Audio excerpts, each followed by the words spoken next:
Bismillahirrahmanirrahim. Assalamualaikum warahmatullahi wabarakatuh. Waalaikumsalam warahmatullahi wabarakatuh. Perkenalkan Ustadz, Ji.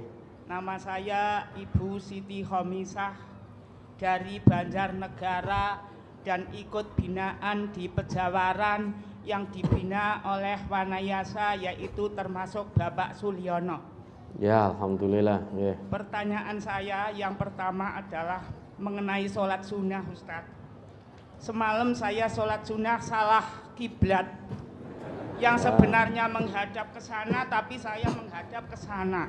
Yeah. Saya tidur di itu sih di saudara yang di itu, lah itu bagaimana? Dan saya pun setelah tahu, saya tanya kepada anak, ini kiblatnya mana, Fik? Kiblatnya ya ngana kados niku. Lah akhirnya saya nggak mengulangi sholat sunnah itu. Ya. Itu saya bagaimana, apa sholatnya diterima apa tidak? Yeah. Yang kedua, masalah apa itu hantu medhi. Ya. Ini berkaitan yang ada di majelis sehubungan dengan piket majelis, sehingga piket majelis pada waktu itu udah ada yang piket lancar, tapi katanya ada yang menemui apa itu namanya medhi gitu. Akhirnya terus sama takut dan piketnya sehingga pada waktu itu bubar. Tapi alhamdulillah sekarang udah ada yang berdomisili di situ. Ya semua itu adalah pertolongan dari Allah. Nah, untuk pertanyaan saya, apakah medhi itu ada atau tidak? Sepanjang saya membaca Al-Quran, saya belum menemui ada yang artinya medhi. Adapun setan itu memang banyak, Ustadz. Saya mohon penjelasannya. Yeah. Lalu yang ketiga, ini insya Allah 3 aja Ustadz dulu, nanti tunggu untuk gantian saudara-saudara yang lain. Yang ketiga, ini adalah mengenai telinga saya. Termasuk saya kalau di kandang setelah habis nyetel ulangan jihad pagi pada Pak Ustadz, sehingga saya nyetelnya itu dangdutan.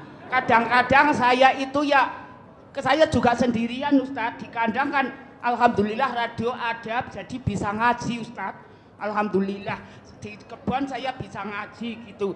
Lah itu apakah saya termasuk menggunakan telinga yang istilahnya itu yang melanggar aturan agama, Ustadz? Karena itu untuk teman saya gitu.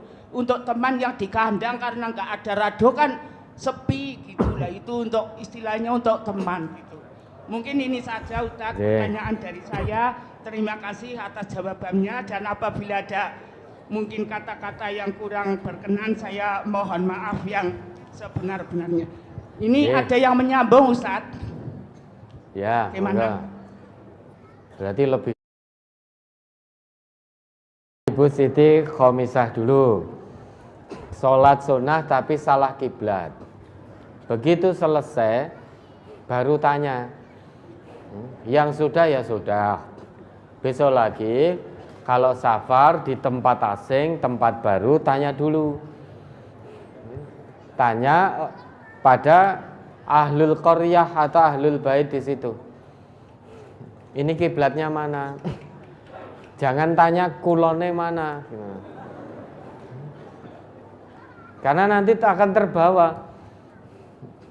Kalau tanya kulone mana, jangan kebetulan safar ke luar negeri, delalah Ka'bah berada di timur. Jangan akan tanya, di sana nggak paham mana kulonnya mana. Lah mau apa? Mau sholat. Sholat itu menghadap kiblat, maka tanyanya, ini kiblatnya mana? Nah nanti kalau mau sholat, besok lagi kalau di tempat asing, bingung, itu tanya dulu. Jadi tanya dulu, nah biar tidak salah lagi. Kalau ternyata sudah selesai sholatnya, wong awalnya tidak tahu, sudah selesai ya sudah. Tidak perlu mengulang, insya Allah sholatnya sah, wong tidak tahu. Atau ketika ibu pas sholat, kemudian anaknya melihat, kemudian nyeletuk, loh ibu sholat kok hadap timur, jangan dijawab, lah sing betul ndi. Ya, maka batal. Kalau putri ibu atau putra ibu paham, maka ibu akan dihadapkan ke kiblat, diingerke lah. Bahasa Banjarnegaranya apa? Diingerke. Ya situlah. Tapi karena tidak paham, nyeletuk, ibu kok sholat hadap ke timur.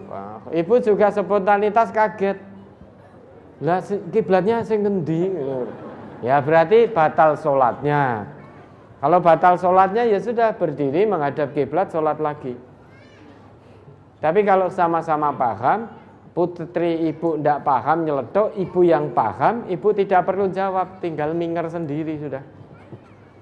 Tapi kalau sudah selesai ya sudah, tidak perlu mengulang, insya Allah sholatnya sah. Besok lagi mengambil pelajaran, ya ibrah.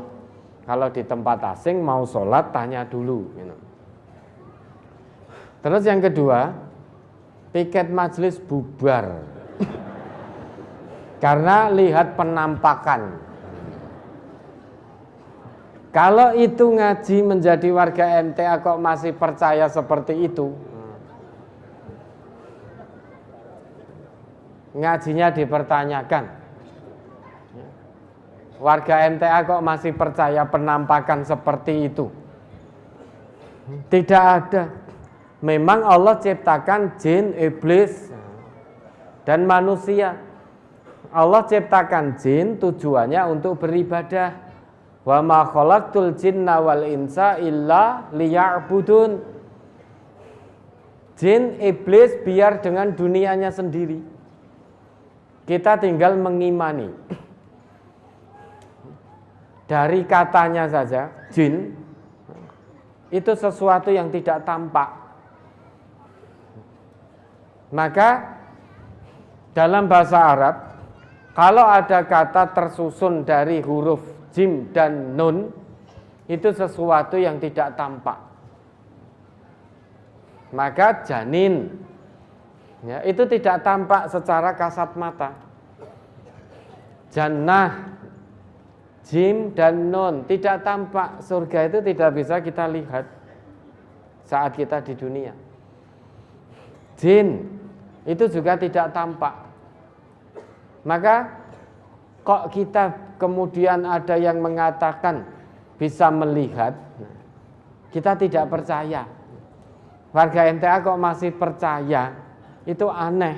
Ngajine itu piye? Apa hanya datang dan tidur, berarti tidak paham. Kok sampai piket bubar? Kalau piketnya bubar, majelisnya bubarkan sisan. Lah untuk apa? Ada majelis ngaji tapi nggak ada yang berani piket karena ada penunggunya. Ada penampakannya. Mbok coba kalau lihat didekati, jangan-jangan penampakan itu ndak seireng, jangan-jangan. Jangan-jangan hanya pohon yang ngawe-ngawe. Karena sudah takut duluan, maka melihat pohon bergerak kena angin itu koyo-koyone ndas glundung memedi. Kalau ibu cari di Quran terjemahan medi, ya ndak ada. Ketemunya adanya itu salak medi, itu ada. Apa salak itu medi kan? Medi salak ya.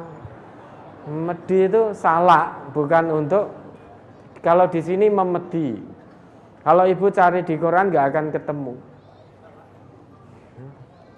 Ibu akan temukan jin, iblis, setan. Jin ini ada, iblis juga ada, setan juga ada. Tetapi dengan dunianya sendiri. Beda dunia dengan manusia. Maka kalau ada yang bisa melihat jin, melihat iblis, kita tidak percaya itu. Itu khayalan saja, bualan. Maka jangan takut, begitu itu tidak ada. Ya, jin dengan dunianya tidak akan tampak ke kita. Iblis juga demikian. Jin itu wujud, Ya. Makhluk Allah ciptakan, iblis bagian dari jin, sedangkan setan itu sifat. Setan itu sifat, tidak wujud. Maka sifat setan ini bisa wujudnya manusia. Manusia yang selalu membangkang, durhaka pada aturan Allah dan Rasulnya, maka dia punya sifat setan, sehingga setan wujud ke manusia. Bahkan sekarang ke benda mati juga, setan gepeng, HP itu, ya, iya, setan gepeng itu HP. Ya, berapa banyak orang melakukan kemaksiatan melalui HP. Orang mencaci melalui HP, orang ghibah melalui HP, orang melihat yang tidak dibenarkan melalui HP. Itu setan gepeng, sehingga setan wujud HP. Sehingga setan ini sifat. Maka harus dikalahkan. Termasuk takut dengan penampakan sehingga piketnya bubar, itu ya was-was dari setan. Bujuk rayu setan ben ora nek piket sabilillah. Biar tidak ada sabilillah. Setan itu enggak suka dengan sabilillah. Kok ada hamba Allah yang sabilillah, setan tidak suka. Maka seolah-olah dia melihat penampakan memedi, sehingga dia takut piketnya bubar. Ya baru di Banjarnegara ini. Nah, coba dicek ini cabang mana, Ustaz ya. Ini cabang mana ini kok sampai tidak ada piket gara-gara takut memedi. Ya. Dicek cabangnya ini, ketua cabangnya siapa, pengurusnya siapa.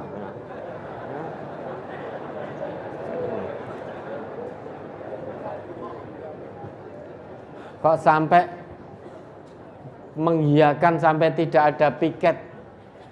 Berarti kan sekarang tidak ada juga. Kan tadi sudah ada penghuninya. Kalau tidak ada penghuninya berarti tidak ada piket juga. Berarti kegiatan sabilillah kemajlisan menjadi berantakan gara-gara takut penampakan yang hakikatnya tidak ada. Oke, nanti saya minta itu datanya cabang mana.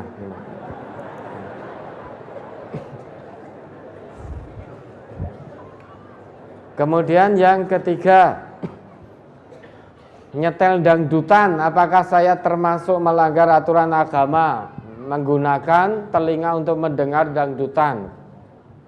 Insya Allah tidak apa-apa, kecuali kalau lirik-liriknya itu dengan kalimat-kalimat kotor. Nanti yang dengar bukan ibu saja, anak kecil bisa mendengar juga.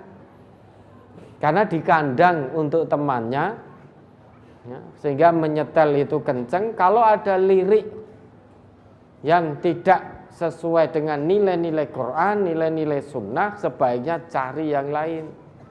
Karena nanti anak kecil akan mendengar juga.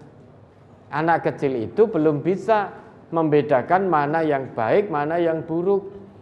Anak kecil itu hanya bisa merekam. Dan kalau anak itu mendengar lirik yang tidak baik, perkataan yang tidak baik, itu akan masuk dalam memori. Kan naqsyi 'alal hajar, memorinya seperti mengukir di atas batu, sulit hilangnya. Dia akan menirukan lirik-lirik lagu yang tidak mendidik. Maka kalau bisa, kalau mendengarkan lagu boleh-boleh saja, tapi pilihlah lirik-lirik yang memang mendidik. Ya, insya Allah tidak melanggar aturan agama, hanya kurang mensyukuri nikmat pendengaran. Ya. Dengarkan saja, mendengarkan tidak apa-apa. Tapi yang mendengarkan kan bukan cuma ibu, di sekitaran situ kan ada yang lain. Ada lagu Cinta Satu Malam, tapi ya Cinta Satu Malam itu. Masa ada Cinta Satu Malam? Ya. Lah kalau Ustaz tahu, ya tahu, saya juga dengar kadang. Kadang tanpa sengaja mendengar kan itu. Cinta Satu Malam lewat HP itu loh, kadang tiba-tiba muncul sendiri. Ya toh, kita membuka berita, bahkan kita membuka ayat saja, tiba-tiba muncul iklan itu. Buka ayat tiba-tiba muncul iklan. Iklannya lagu seperti itu. Ya, maka lebih bijak lagi. Kalau melanggar sih tidak, ya. Lebih bijak lagi lingkungan kanan kiri dan sekitarnya, ya.